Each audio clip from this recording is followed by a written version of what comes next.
This channel, $1 Million Made Easy. We love to run numbers for people. This isn't giving financial advice. It's simply showing you what the historical returns for the S&P 500 have done, and we believe will continue to do no better or no worse than the last 100 years. Individual asked me to run some numbers for him. He said he had $2.3 million ready to retire. Again, everybody's numbers are different. If you send me numbers in the comment section, I'll run them for you. He wanted to know how long his money would last if we withdrew, he said 100,000 a year, which would be basically 8,250 would be 99,000 a year. He wanted to see how long his money might last, looking at the returns for the last 100 years. So I want to update this for him.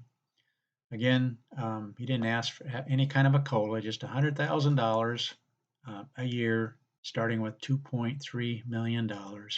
What this is going to do is show you where an individual would have been if where an individual might be if the returns are anything like they were over the last 100 years. It's going to run every possible scenario for the last 100 years.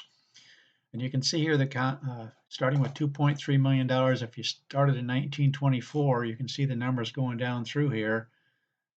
He would end up after 10 years, he'd have not still, but he'd have 3.5 million. In 20 years, he'd have 5.6. Looks like the only years he would have run out of money, right up here is this number right here. One time in the last 100 years, he would have run out of money at 100,000, starting with 2.3 million. And that was in 1929. As we all know, that was the beginning of the Depression. All these down years, and yet that's the only one. Of course, 1930 looks like you would have run out of money in 23 years right here. But every other scenario, these asterisks right here, that means it's over $10 million. I'll just show you here real quick. 13 million or whatever. In other words, you're going to be in great shape if the market continues to do what it's been doing the last 100 years, except if we have a run like 1929 and 1930, and look at all these red down years. Even in 1973, when the market started out going down, no problem. Look, this is a summary table for 1973. After 20 years, you have 9 million. In other words, this is going straight up. And the other down stretch is the year 2000. See where he might be.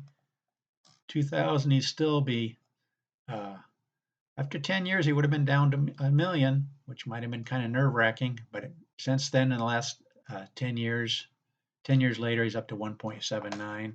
Here are the actual returns. So he hit this stretch right here, would have knocked him down some.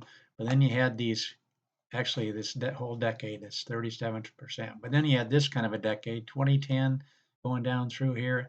And look at that, it built right back up. We don't know which decade lies ahead, but it's probably going to be no worse than the 1930s and 2000s, no better than the 1980s and 1990s. I just wanted to run the numbers for this individual. Consider subscribing to this channel. Tell your friends about it. I'll run any numbers they want.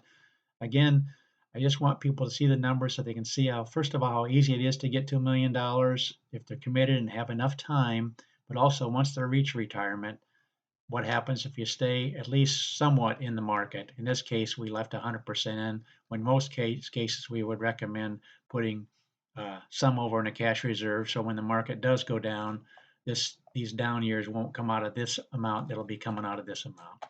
But consider subscribing. Tell your friends about this channel. And thanks for watching.